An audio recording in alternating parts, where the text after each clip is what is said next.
Hey, what is going on, everyone? This is Greg, your co-host to the Grilling to Get Away podcast, and I am super excited to be here with somebody who lives not too far away from me, Jeff Peterson.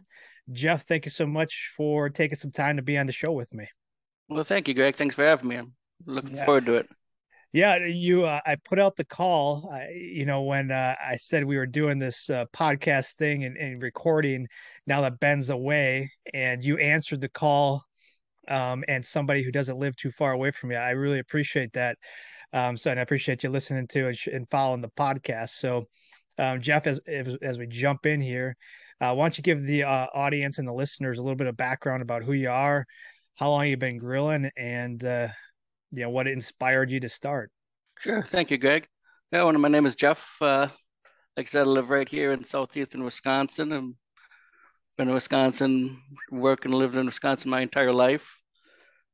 Live in Caledonia, Wisconsin. I don't know if any of your listeners are familiar with where that is. We've got a few of them. Good. Yeah. With my wife, I've been married 20 years.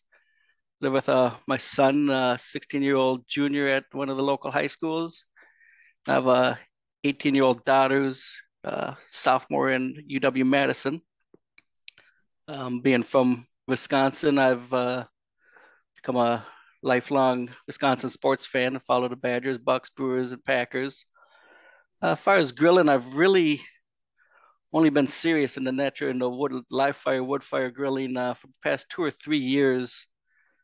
Before then, I was just kind of just a not even I wouldn't even call it a recreational griller. Just had a propane gasser in the back deck, and we'd just go out there and grill steaks and burgers and brats whenever I was in the mood, just for something different. A few years ago, it was early spring of 2020, COVID year, which was just a coincidence. The gasser finally crapped out on me, took a dump as they normally do. So I started researching what I needed to do or what I would like to do to replace it with, and all my research pointed me to the pellet grills. I have to give a lot of credit to the pellet manufacturers for their marketing efforts. That's what really drove me to the pellet grill. So I upgraded from the gas to a pellet grill, and at our friends over here in Caledonia at Court and Nick's Ace Hardware, Yep, like yep. nice local business. They built it for me and delivered it right in into my garage. We appreciate that type of service. And so I got the grill, and I really didn't know what to do with it. Yeah, I had a vague idea, but so I started researching, and from there it just kind of snowballed into more advanced grilling and smoking, and just wanted to use that to its fullest potential, and from there it you know just kind of got into an exciting hobby for me as far as researching other cooks and whatnot, and so that's kind of where it started from. Okay, so you've been kind of grilling, on propane. You started, it sounds like, and then you transitioned recently over to like a pellet. Um, Right. Yeah, would you mind sharing like what brand you got and kind of yeah, why you went with that brand? yeah, absolutely. And I got the Traeger 575. Yeah, Um, Traeger. yeah, um, I I don't really know why I chose that brand. It's just that that's the one that just showed up every time I did a search or a YouTube search, and heard really good reviews about it. Um, since I've owned it for a couple of years now, going on 3 years, my opinion on it is a little varied from what I originally bought it. But yeah, it mostly their marketing and their YouTube videos and everyone's reviews on it online is what drove me to that. After I've used it for a while and knowing what I know now, and some of the other experiences and stuff I've had, some of the other research, I probably wouldn't have gone that particular route. Nothing wrong with the Traeger. Mine's worked perfectly from day one. It's fun. It's a phenomenal grill and smoker, more of a smoker, which I've learned over the past several years. But mine's functioned and operated and really well. No problems with it. I keep it clean, which I Yeah. think helps the performance. I clean it after every smoke, clean out the firebox and vacuum it out. So what Um, so So my question is, what made you go with the pellet? Was it because of the ease of just the operation, or was it something different that intrigued you about that going from, propane to, kind of more of an electric pellet? What made you choose that style? Okay. Well, I wanted to upgrade the grill from the propane and um all the like I said, all the research and stuff is for mounting this grill into being like a replacement Mhm. for the gas for the propane, which I quickly learned is not wasn't true. Um, but yeah, I thought it's just something different. All the reviews and stuff were very positive and stuff, and I thought it performed better, get better smoke flavor and whatnot, and more of a smoking experience with the pellet grill. So it was what really drove me to the pellet grill was just a replacement for the gas grill, and was never my original intention until I started getting into it, make this into a kind of a hobby and Okay. taking it to the next level.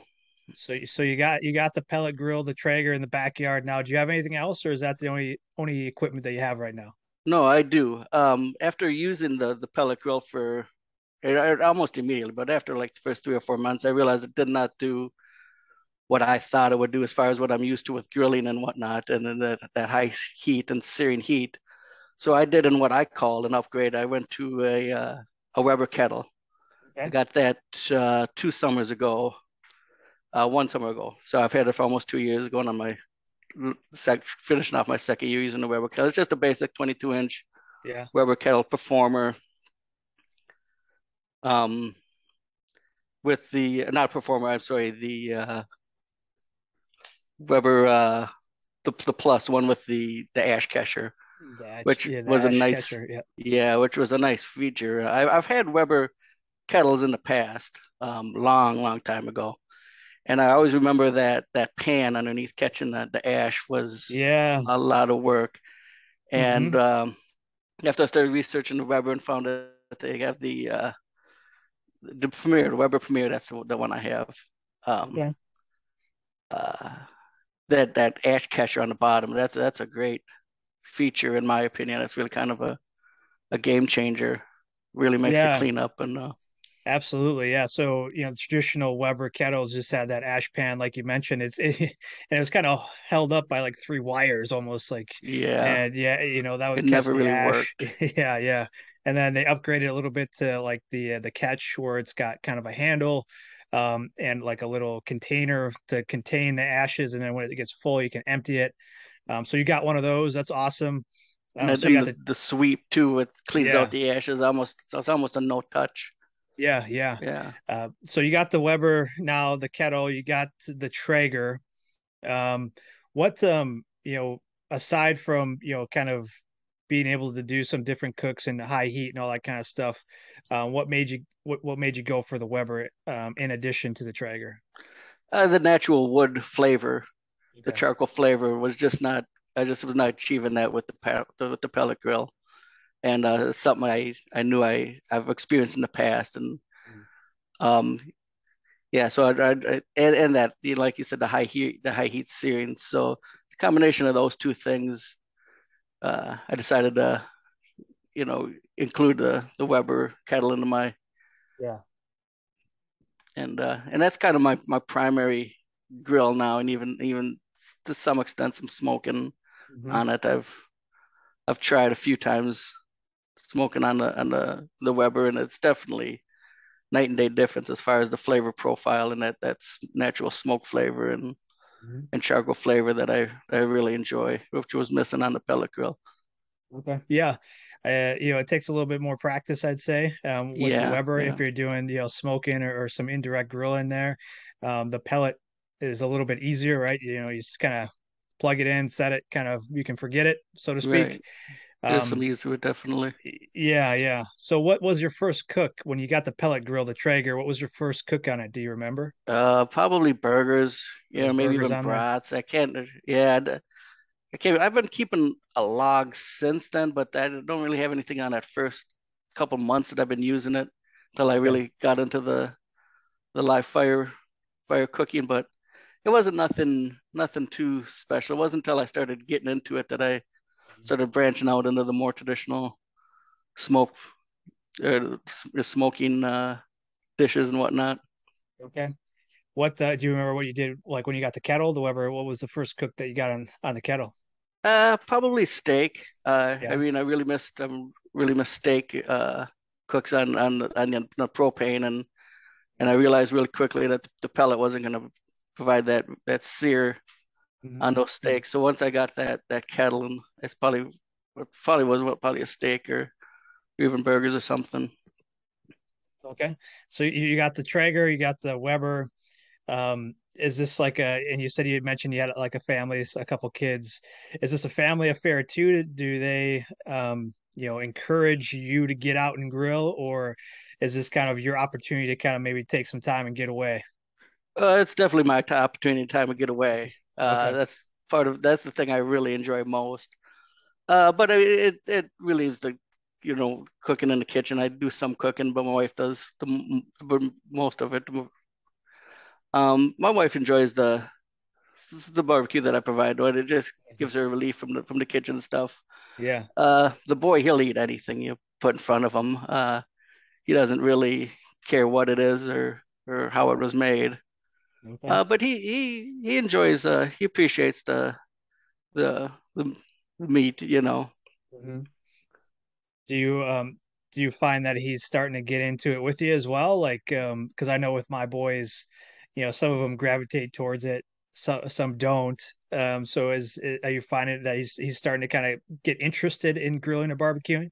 No, No? not Okay. even. He has no idea that I'm even out there. All right. He comes, up down from his room and asks if there's anything, if we make anything, and either yes or no, and he goes back to his room if there's nothing to eat. But no, he doesn't join me or anything. I've offered to, have him join me out there a few times, but he has no interest at all right now. Okay. He's Well, a there's still typical. time. There's still There's time. still time, yeah. He's a Eh, typical 16-year-old. what does he like that you cook though? Does he have a favorite dish that you cook on the grill that like he Uh, might ask you for? he likes the steaks too. He likes the Yeah. steaks and the burgers, and the chicken. But pretty much anything that you put in front of him, he's gonna eat. Um, he drowns everything, whether it's in barbecue sauce and Okay. the what is it, the Chick-fil-A Ah. sauce, everything. Well, and being from Wisconsin, he likes the Yeah. ranch too. Oh yeah, But my boys are the same way. If it doesn't have yeah, ranch, it's not a meal, right? So, right, right. well, No, that's good. he's definitely not picky or particular. Anything that's in front of him, he's gonna eat. Mhm. Leave the dish on the table and walk upstairs back where it was, Mhm. left. But Well, that's good. Yeah. So, what's your favorite dish to cook? You said this is a time for you to get away. If definitely, you have yeah. if you have the opportunity to spend like a weekend or just a whole day prepping or preparing, what's one meal that you're gonna cook if you have that time? My favorite to prepare and also to eat are ribs, pork ribs, Okay. baby back ribs. I've done a lot of spare ribs.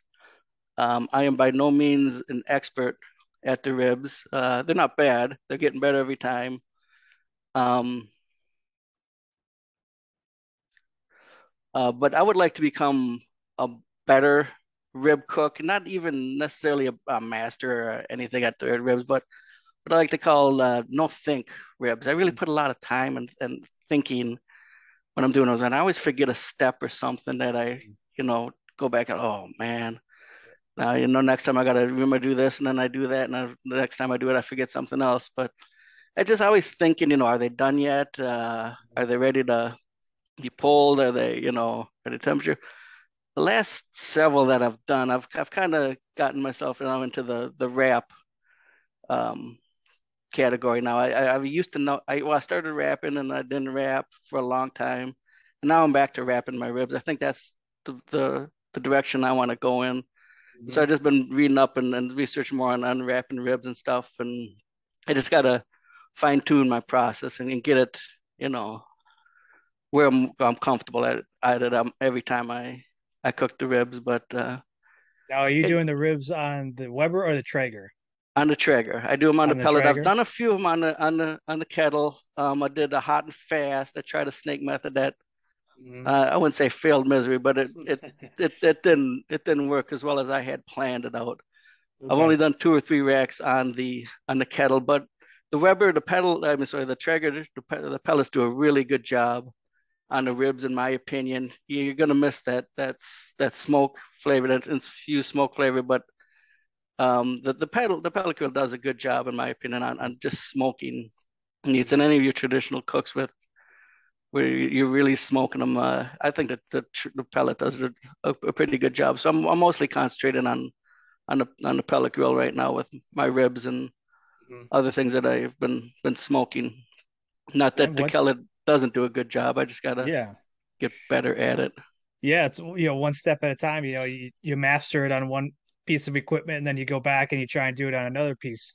So Right. when you're wrapping them, what are you using to wrap? Are you doing butcher paper? Are you doing aluminum foil? How you going through that process? Aluminum foil. I put them on the pellet. Depends, it all depends on the time, how much time I have to commit to it. If I got 5 or 6 hours that I can sit out there all day long, or at least be in the area, I'll start it nice and slow, 200, 225, 250, and get that nice mahogany bark on the ribs. However long that takes, I don't even know. I mean, it's not the 3-2-1 method. It's whenever it's done method. If Okay. that's 3 hours, 4 hours, pull them off, put them on the tin foil Hmm. wrap with some brown sugar, a couple pads of butter, some honey, Hmm. some uh, apple vinegar cider, um, and just get a nice bath in there with the Yeah. wrap and wrap them up nice and tight, and then back on the grill. I kick it up a little higher once I get that bark that I want. That's when I pull it Yeah. and go So to so the you're wrap. you're you're cooking the temp, which is awesome. So you're not Yeah, waiting. Yeah, you're not doing it no, by I timing don't or even watch anything. the time. Yeah, you're watching the temperature, which is great. And that's what we recommend too is, it's cool to try some of that stuff out. If it works for you, great. But really ultimately, cooking the temp is really what you should be looking for. So Right. you're cooking to a certain temp on the Traeger. Once it gets there, then you are wrapping it. Sounds like you're putting some butter, some brown sugar, some apple cider vinegar. Then you're wrapping it back up, and then you're putting it back on just for a little bit longer. Yep, not much longer. Okay. Hour at most, maybe an hour and a half, 2 hours, depending on Hmm. if I kick it up to 250 or 275. Yeah. And just probing it, just Hmm. uh, just probe it until I get that tenderness, that almost where I want the tenderness, not quite. And then I Okay. I pull it back off and unwrap it, and goes Yeah. right back on the grill to get some nice grill marks in it to Mhm. finish it off. Okay. Are you saucing at that point, or do you? Sometimes I do. Sometimes I do. Okay. If I'm doing 2 racks, I'll sauce one and not the other. Hmm. Just get that sauce to caramelize and get a nice, add a little more color to it.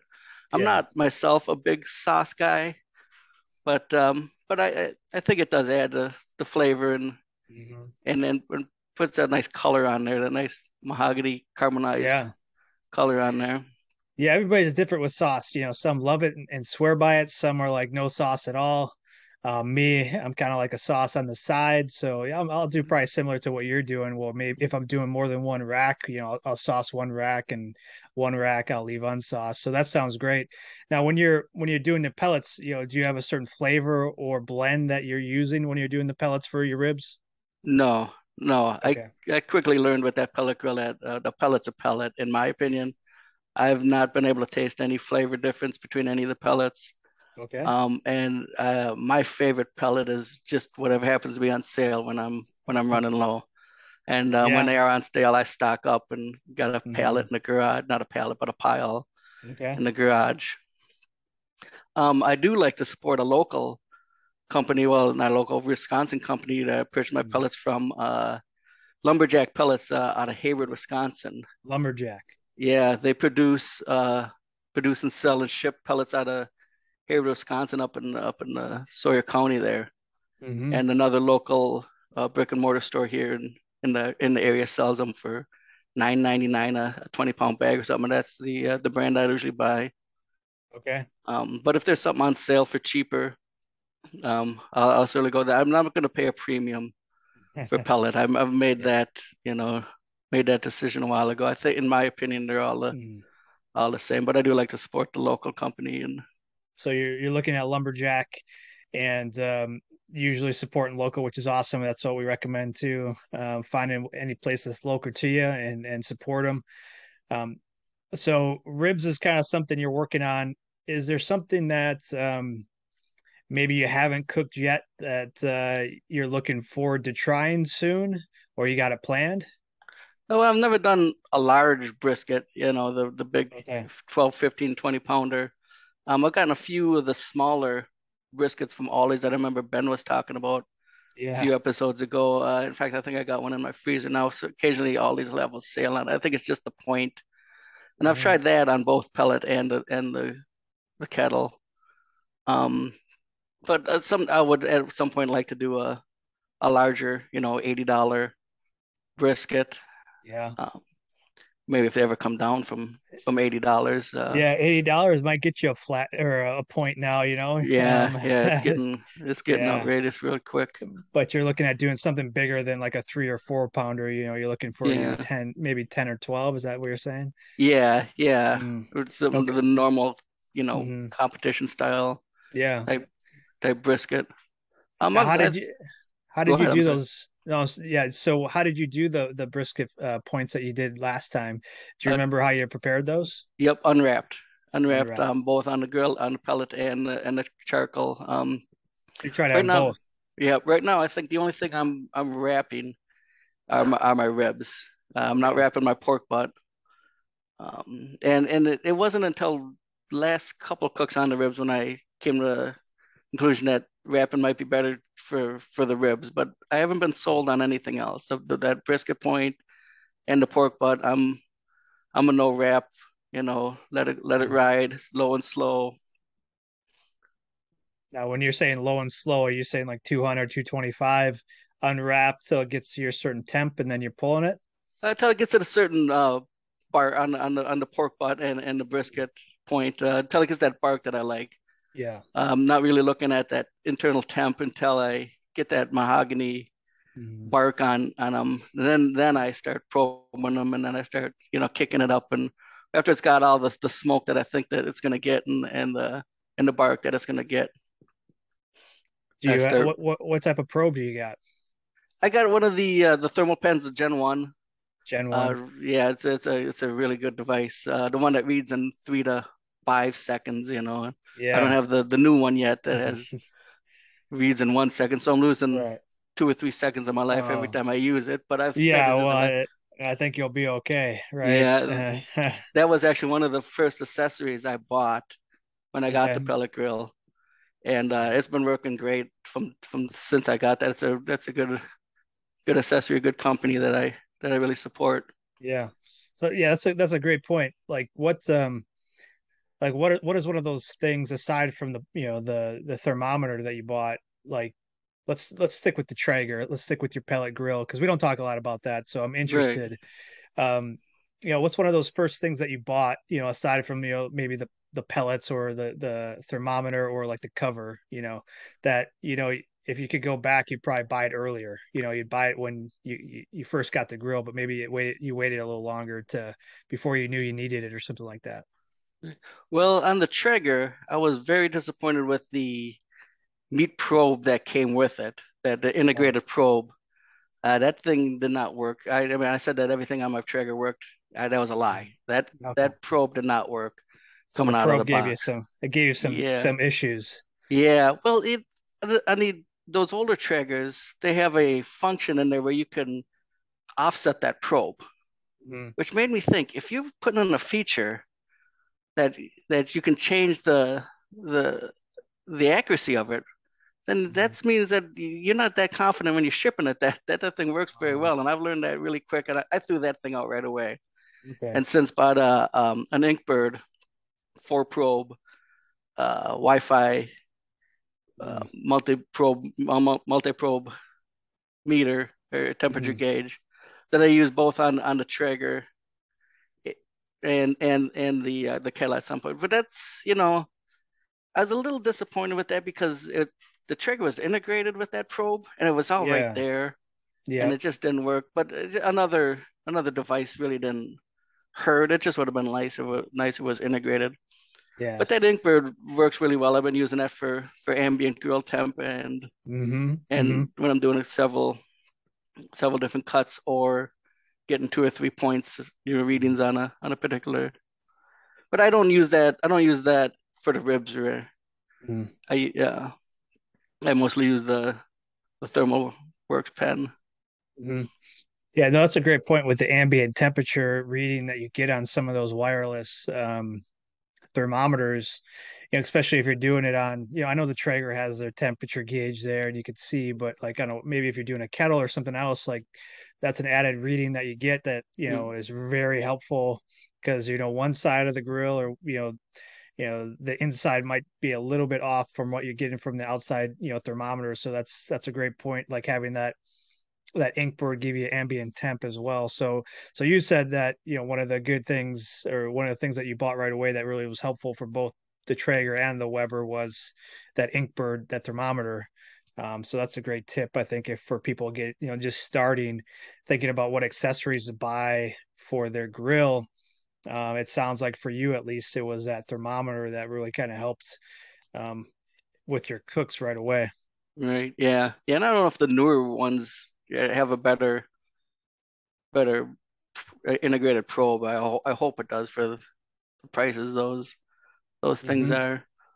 Um, So if you could go back to when you first started, maybe when you bought a Traeger, your propane, took a dump on you. You got this Traeger now delivered. What's one piece of advice that you'd give yourself as somebody who is new to a pellet grill that you wish you would have known at that time? well, I don't think I would have bought a Traeger to be completely honest with you. All right, all right. Knowing what I know now, I probably would have saved that money and bought. I mean, I still like the pellet grill, and I probably always have one on my deck. Hmm. But I think I would have bought. I think there's just as good, if not better, pellet grills in the market.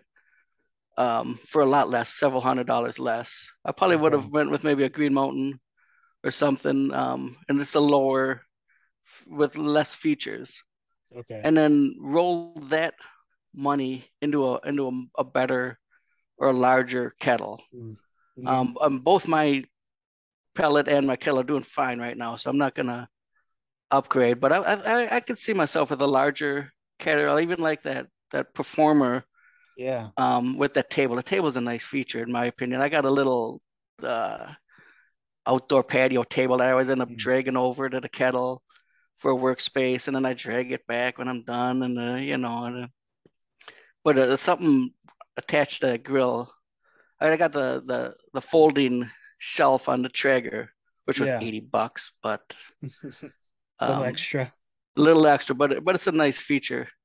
But I can see myself with an upgraded kettle. I mean, I Okay. could even see myself paying up for the Kamado suit.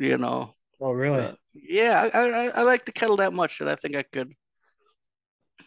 Um, Get that bigger one, the Kamado that you're saying. right, yeah, the ceramic one. Yeah. So that's a great point too. So you were kind of newer to charcoal as well. So if Right. you could go back, aside from, the different type of grill, the performer or the Kamado or the ceramic, um, what would be some advice that you would give yourself as a first time charcoal griller, on the kettle, recently? Just more research into it. Just don't be sold on the pellet. The charcoal kettle does just as good in my opinion. Mm-hmm. Um, I probably if I like I said go back, I probably would have started with the charcoal Okay. and got relatively good at that or more used to that, and maybe I wouldn't have even like invested into the higher end. Well, the 575 isn't one of the higher ends, but still one of the more expensive pellets. But I'd really like to start getting more into the charcoal kettle and getting better at that. Okay. I still always have a place and a use for the pellets. It's a Yeah. good smoker. Yeah. It does a good job for what it's supposed to do, but it does not sear. It does Hmm. not produce that high. It produces high heat, but not that flame kissed Hmm. heat that I really like on more of my grilling. dishes that I do. Okay, well, yeah, that's a good point. Starting off maybe on the kettle and then moving up, but you say that you're always going to have a place for the pellet, which is, very typical, I'd say. Like there's a lot of options out there. And so, as we wrap up here, we have a lot of, new barbecuers and grillers that kind of tune into our podcast from time to time. So regardless of the grill or the smoker, what's, one piece of advice that you give to somebody that might be just starting out, on their grilling or smoking journey, that you would probably tell yourself if you could go back in time? Give yourself the time. It, Mm, it takes time. Don't think you're just going to go out there, throw something on, and a half hour come back in, and you'll be yeah. done. Let it go. Nice and low and slow if you can, even on the kettle. Let it get that smoke flavor on there, that charcoal flavor on there. Just take your time. If you have the time, turn that, crank that vent down, get that temperature down a little lower, and let the meat just infuse the smoke, and then when it's getting time to serve it, then move it over to the hot side of the grill, and get it done. But if I don't have the time, I'm usually not going to go out there, and start up the grill. Yeah. If I can't give myself at least an hour and a half, 2 hours, and Mhm. that's really part of it for me. Like the podcast is just grilling to get away, just my time to get away Yeah. and enjoy just being outside on the deck with the dog and a beer and Hmm. maybe a cigar and stream the Brewer Now, game and yeah, just now enjoy you're the talking, evening. you're talking our language, Jeff. That's Yeah, awesome. it is for me really truly grilling to get away, Mm. and it really Yeah. doesn't matter what's on the grill, Hmm. um, but just a chance to get away and forget everything for a few hours if I can, and that's the Yeah, part I no, really enjoy. yeah, we're right there with you. But Jeff, man, this was so awesome. I Yeah, it really was fun. appreciate you coming on and answering my questions. Yeah, And looking forward to, talking with you some more down the road because, absolutely. Yeah, we're not too far from each other. But definitely. Jeff, thank you so much. We appreciate you, and I hope you get a chance this weekend to get out and grill. Well, thank you, Greg, and I appreciate your time too. Thank you. It was a lot of fun. Yeah, Enjoyed no it. problem, man. Thanks. Cheers. Cheers.